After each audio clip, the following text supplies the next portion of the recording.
Hello travelers, welcome to Lorespire. In today's video we are going to be looking at a naked tank build by Cartesian Carrot. Okay, and this build is made for unfair and will work all the way from the Caves of Kenabres at the very beginning through to the final battle at Threshold. Alright, now this build is capable of getting up to and over 140 AC during combat. And as you can see here, all of our saving throws are over 60. Now with such incredibly high AC and saving throws, you're not really going to have to worry about much hitting you. Okay, only attacks that do not take those things into account pretty much. Alright, now I'm sure you noticed here that our armor class is only 99, but I assure you once we get into battle, that will be raising up greatly. First, we're going to battle Deskari to prove that this build can do quite well against a single powerful enemy. And then after that, we're going to go to Threshold and we'll fight the first group of enemies there, since that group of enemies is large in number and they have a high number of attacks. So that will demonstrate Protective Luck and how well this build works with Protective Luck. And then after that, we're going to fight the Desolating Nightcrawler and the Locust swarms that are there with it to demonstrate that this build can do well against neutral enemies and, you know, enemies like swarms. Okay, now we are buffed up, and I guess I should just go ahead and show these buffs real quick. Okay, nothing too crazy or uncommon. There are a lot of angel-specific buffs here. But this does not have to be an angel-specific build. This build will work with any mythic path. I've just chosen angel to demonstrate it here, and I actually think that that the legend path would probably be the most effective for the build. But anyways, we've gone with angel for this video. Now, those are our buffs that we're using. We do not have Protective Luck on for this battle. And I'm not saying that this build is meant to solo the entire game or anything like that. I'm just trying to show what it can do. I do suggest, especially since you're playing on unfair, that you have a full party. Okay, now anyways, let's go ahead and get this Deskari battle started. Oh, and just to let you know, after we show the build towards the end of the video, I will also show some footage of the water elemental battle in the shield maze and the hunter retriever battle in Leper's Smile, just to show that this build can do quite well at those earlier stages of the game as well. Okay, so here we are against Deskari. We're going to start off by smiting. Now, he can hit us there with his breath weapon because even though we saved against it, it still does half damage.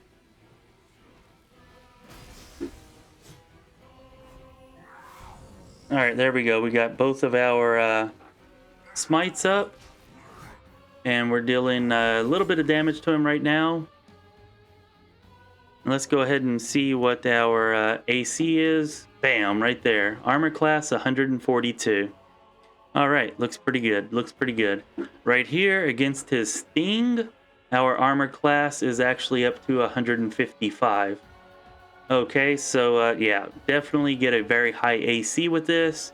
And we're going to save against any and all spells and abilities he uses against us. So, let's just see what we can do here for damage. I'm going to just let it auto attack. Don't really have to touch it or do anything.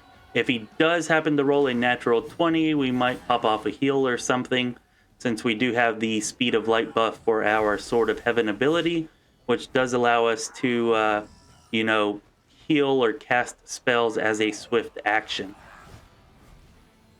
And bam, there it is. Didn't take too long. Deskari's down, no problem. Aside from his breath weapon, he never even really touched us. Now let's go ahead and head over to Threshold so we can demonstrate the Protective Luck. Here we are at Threshold, and first let me explain Protective Luck for anybody who is not aware. We can use Protective Luck outside of combat, And then we can chant and cackle in order to extend the duration of protective luck past one turn. Okay, now if you are not using a mod, you will have to spam the cackle and chant, over and over and over again until you get a long enough timer built up on protective luck for it to last through the entire battle. However, I do suggest downloading the Toy Box mod, or any mod, I guess, that allows you to chant and or cackle to increase the duration of protective luck to 10 minutes.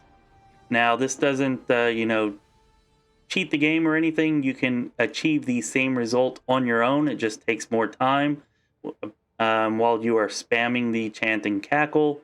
So this is just a quality of life deal. I do suggest that if you're going to use this build, that you download the Toy Box mod and enable that feature so that you don't have to spend 2 or 3 or 4 minutes or however long chanting and cackling between battles. Okay, also, I did put 2 levels of Witch into Camellia so that she could have both versions of Protective Luck, the Witch and the Shaman version. So yeah, she's able to use both and they do stack. Now, I don't really need Camellia for anything else, so I'm just going to have her hold and move back. And let's go ahead and put on our Sword of Heaven buff here since we don't actually have that equipped. Now, let's go ahead and take a look here at our difficulty. I think I may have forgotten to show this before, but we were on unfair for Deskari and we are on unfair now. Everything in this video is on unfair difficulty. Now this is a large group of enemies and they are going to get a huge number of attacks, which is why I chose this battle to show off how well Protective Luck works. Now we are going to go ahead and smite this Balor, and then we're going to drop him first because he does have an aura that will be dealing damage to us if we don't. And they get such a high number of attacks that that they will be dealing some damage to us here before our blinding light takes effect and before we can drop them down enough. Okay. Now here we are. If our life gets too low, we can always use an instant cast heal. I'm going to go ahead and do that now just to make sure our demon graph doesn't pop up. And we lose control of our character. But as you can see, their damage is subsiding, and as soon as that Balor is gone, we shouldn't really have to deal with any more damage here at all. There we go. He's down. Okay, now this is going to take a while because at this point in Threshold, you cannot rest, like in this area. So it's a good idea not to use all of your abilities, like your smites and your rages, because you can't rest to get them back and there are more difficult battles coming up.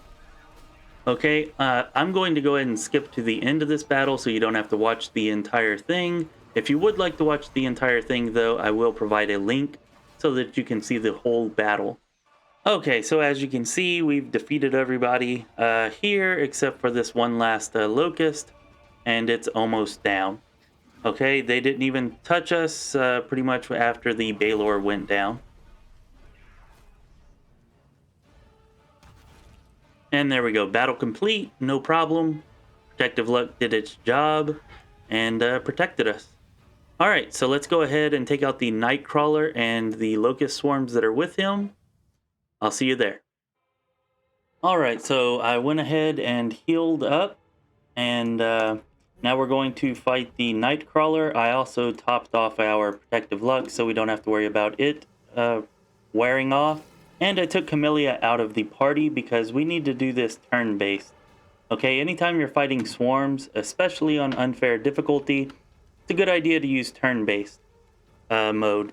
So anyways, I'm just going to show you the strategy real quick, and then once I do that, we will skip to the end of the battle where the swarms are defeated and we are taking down the Nightcrawler. Okay, so basically all we're going to do is full attack each turn. And then after we do that, we're going to 5-foot step away, and we want to take the direction that takes us farthest away from the zone of control of the Locust, swarms, so that way they have the lowest possibility of actually being able to hit us.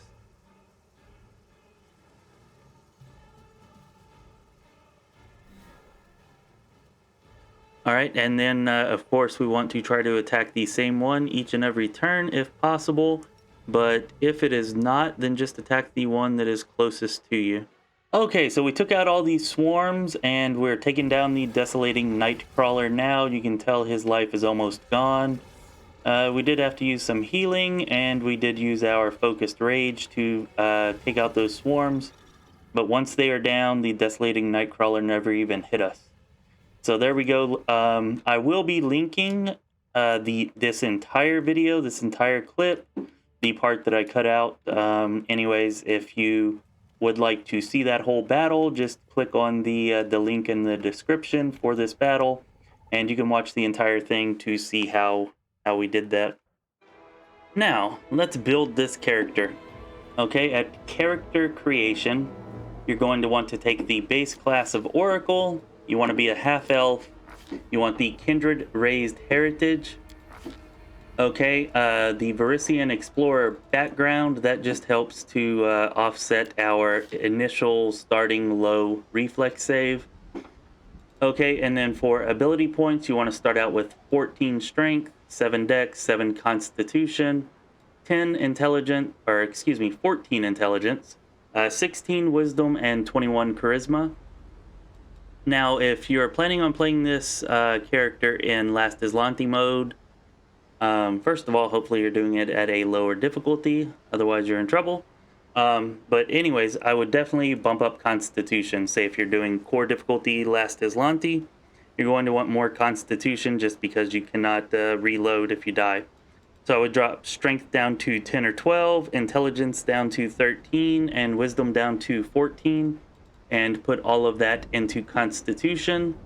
With the lower Strength, you will do less damage, and it'll be a little bit harder to hit, of course, but the enemies will have severely lowered stats versus unfair difficulty, which is what this build is actually for.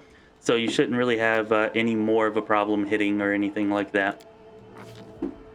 Okay, looking at our skill points, I suggest 1 in mobility, 1 in perception, persuasion, use magic device.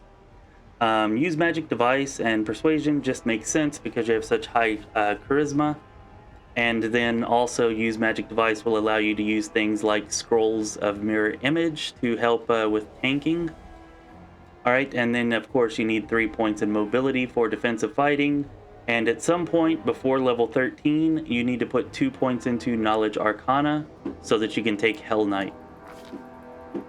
Now you want Combat Expertise as your feat, Wolf Scarred Face as your curse, and there's no real drawback to that, it just gives you an extra bite attack. Then Nature for your mystery, and Nature's Whispers for your revelation, which allows you to use your charisma modifier instead of your dexterity modifier to determine your armor class and your CMD, and that does stack with the Skeld Fist Monk's similar ability. Okay, cure spells there, and you can take whatever spells you like. I find that Divine Favor and Shield of Faith are pretty helpful in the beginning. Take whatever deity you want, just as long as they allow you to be neutral, or excuse me, lawful good. Lawful good. Yeah. So that's it for character creation. Now let's head over to our level 20 character sheet, and we'll see how to allocate our levels from 1 to 20. Here is our level 20 character sheet. Okay, and let's start off with the feats. We want Combat Expertise, Crane Style, Lightning Reflexes, Improved Lightning Reflexes, Crane Wing, Crane Riposte, Dazzling Display, Shatter Defenses, Power Attack, and Toughness. Okay, we already said level 1, we take Oracle. Now at level 2, you want to take your first level of Skeld Fist Monk.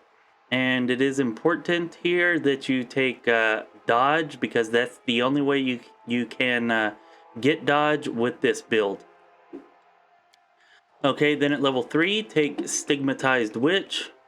make sure you take the Lizard Familiar and you get Ice Plant. Now at levels 4 and 5, you're going to take Paladin. This will give you Smite Evil, Lay on Hands, and most importantly, Divine Grace. Now Divine Grace and Bestow Grace stack, so make sure that you have a Paladin in the party, and you'll be able to get double your Charisma bonus to all your saving throws. Okay. Now at level 6, we're going to go ahead and take our second level of Scaled Fist Monk. And you'll want to pick up Blind Fight here, and this will give you Evasion, which is definitely important so that you can avoid damage on those spells and abilities that would normally deal half damage that require a reflex saving throw. Okay, now at levels 7 and 8, you're going to take Barbarian Instinctual Warrior, and this will give you your Wisdom bonus to your initiative checks, and then it will also give you Cunning Illusion, which gives you your Wisdom bonus to your AC and your CMD, and then Uncanny Dodge is of course also helpful for a tank. Now, at level 9, go ahead and take Arcane Enforcer, and make sure that you pick up Wooden Flesh here, which is going to give you a couple more natural armor bonus to your AC, plus some damage resistance. It'll also give you Studied Target, but to be honest, you probably will not use that very much. Now, at levels 10 and 11, you're going to take a Vivisectionist. This will give you access to Mutagen and Cognotogen. Cognotogen, of course, will allow you to give yourself another Charisma bump, which is what this build is all about. Eventually, you'll reach a point where you just have way too much AC, way more than what you need, and at that point, you should probably stop using the Charisma Cognotogen and use the Strength Mutagen. Okay, then at level 12, you want to take Magus Sword Saint. This is mostly just to get to Prescient Attack over here, which once you get that, you will see a significant rise in your damage. Okay, but it also does give you Canny Defense, which adds 1 point of your intelligence bonus per Magus class level as a dodge bonus to your armor class. So yeah, we'll be getting Wisdom, Charisma, and Intelligence bonuses to our armor class. Okay, and then after that, you want to go ahead and take Hell Knight at level 13. This is pretty much solely for the Smite Chaos ability. Now, Smite Chaos and Smite Evil will stack. The AC bonuses from them will stack if you have Eridan's Wrath, so be sure that you pick that up in Act 3. Okay, and I took Order of the Nail. Take whatever you want, but to me that just made the most sense. And then I took Favorite Enemy, Demons of Strength. Alright, now at level 14, 15, 16, 17, and 18, 14 through 18, you want to take Magus Sword Saint. Okay, and you can pretty much take whatever you want here. I like Arcane Accuracy. Okay, down here we're taking Dreadful Carnage. And then this, of course, gets us to Prescient Attack, which, as I said before, will significantly increase your damage. Now, levels 19 and 20 are going to Barbarian Instinctual Warrior. Okay, Danger Sense is kind of like, meh, whatever. But the 20th level, the 4th level of Instinctual Warrior, and your 20th level gets you to Guarded Stance, which does get you some more dodge bonus to your AC. And being able to Rage also does help with your damage a good bit. So more Rage equals better. Anyways, so that's it. That's all 20 of the classes. Now, before we head to the Mythic Path, I just want to head over here to our inventory and show Eridan's Wrath. This is what I'm talking about. You get it. Forget the place. It's the place where you meet Arushale. If you did not do the Desna Altar deal at Leper Smile and get her in Act 2, it's where most of the time in most playthroughs you meet her. Anyways, you can pick up Eridan's Wrath there. I think it's called Green Bell or Green View, something like that. And anyways, that's really the most important thing here. Nothing else here is special in any way. Just try to make sure that you pick that up.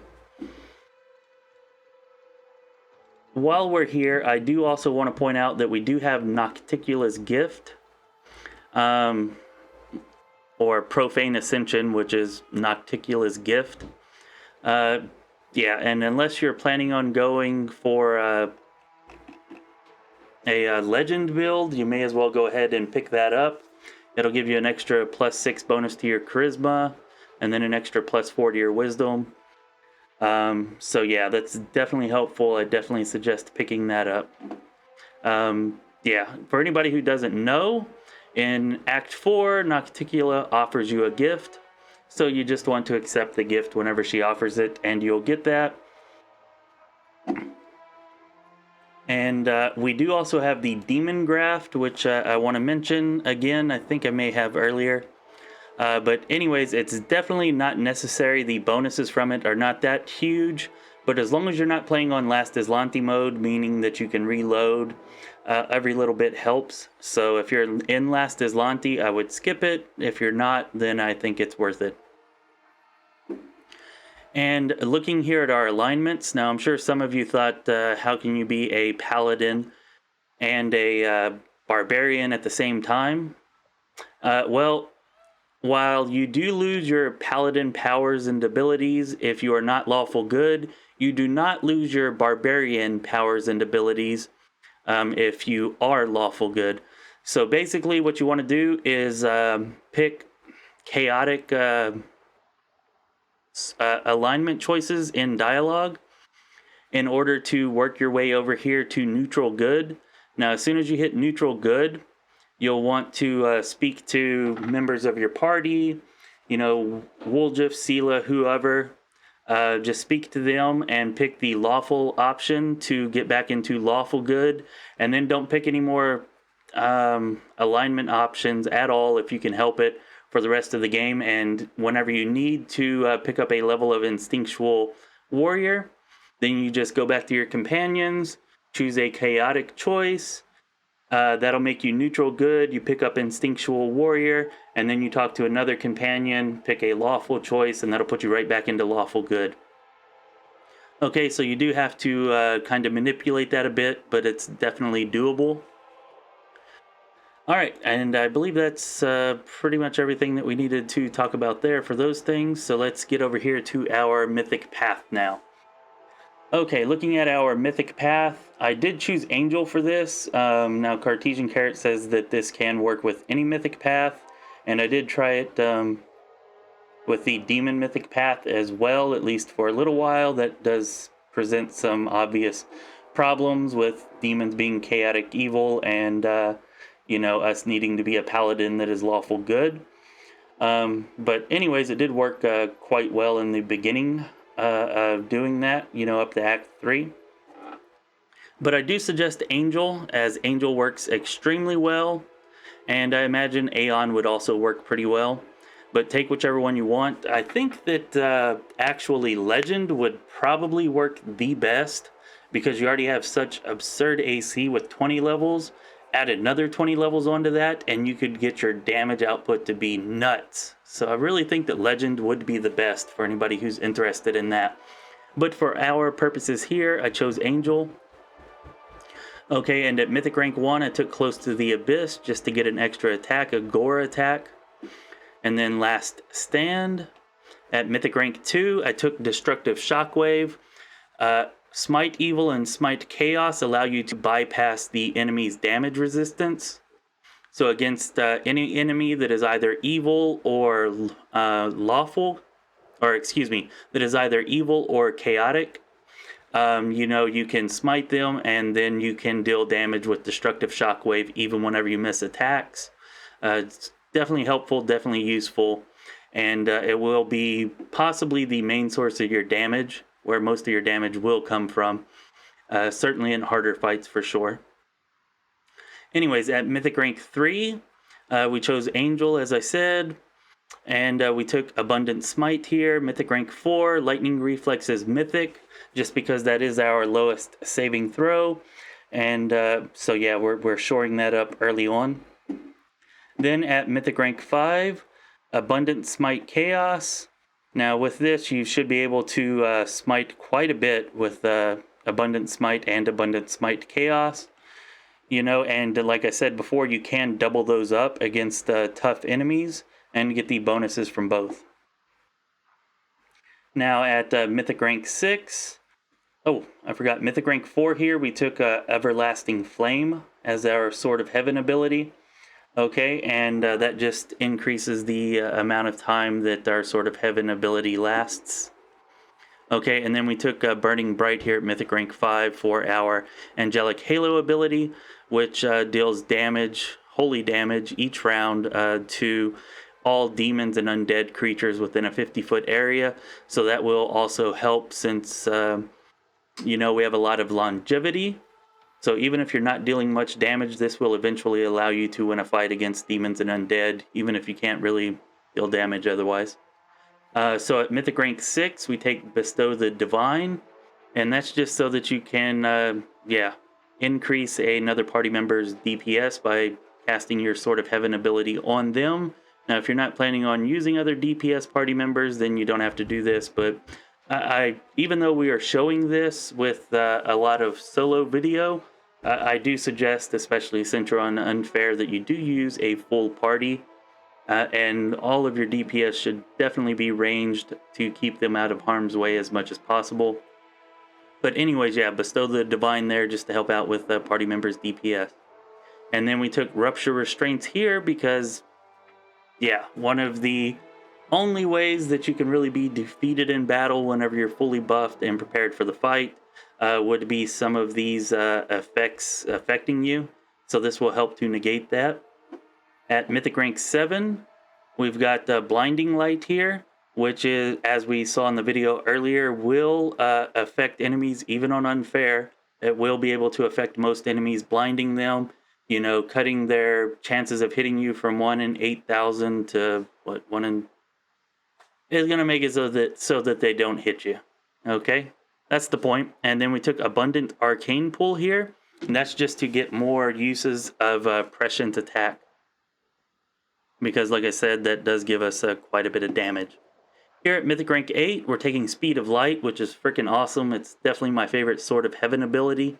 This will allow you to cast your spells as a swift action, so you can do a full attack each turn and cast level 7 or lower spells while doing that full attack. And this can be helpful whenever you run into enemies that are dealing damage to you, such as these swarms that we saw earlier, that are dealing damage to you and you just can't avoid it even if you save. And anyways, that'll allow you to pop off some heals just to stay topped off until you've defeated them. And then we take Mythic Resolve here. Helps with our low hit points and adds a little more to our bonus saving throws, or adds a little more bonus to our saving throws. Now, I actually would change this because a +1 bonus isn't that much, and the 10 hit points that you'll eventually get from it is not that much. I actually think that taking the Unlimited Rage ability here, Mythic ability here, would be better because it would help more with your damage, and you just don't get a whole lot from Mythic Resolve.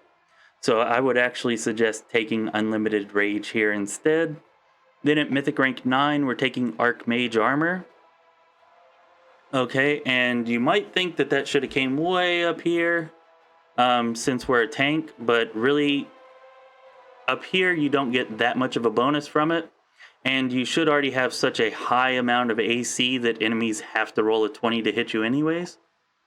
And down here we're just pretty much taking it because there's not anything that's significantly better, and we're trying to get our AC as high as possible. for the video. You know, it's definitely not necessary, but it does help with your AC. Anyways, and here we have solar winds. You could take something else if you're planning on using casters. Then, damn, I'm forgetting the angelic halo ability that allows magic users to target you to have their spells empowered. But that would be fun and could be effective. But yeah, I took solar winds here just to give everybody in the party a little more resistance. And then at Mythic rank 10, you know, you can take whatever you want here pretty much. I would take Heavenly Host just so that you can extend your Sword of Heaven abilities to everybody. And then for the Mythic feat, I would go ahead and take Mythic Resolve here since we took Unlimited Rage at Mythic rank 8. And that's pretty much all of the, well, yeah, that's all of the Mythic ranks. And that's the entire build. Now we're going to go check out that Water Elemental fight in the Shield Maze and the Hunter Retriever fight in the Leper Smile, just to prove that this build can be effective that early in the game. And then we'll wrap it up. Hey, real quick, I just want to make it clear, in case I didn't before, that this is Cartesian Carrots build. And he does have a Reddit post about the build. There's a spreadsheet that shows everything that I went over with how to level the build from 1 to 20. It does not include anything about Mythic Paths. The Mythic Path stuff I added to it. But anyways, be sure that you go over there and you check out the Reddit page, because looking at a spreadsheet will probably be easier than remembering everything that I said in the video. Also, he does have some good information, tips on how to play the build on Unfair.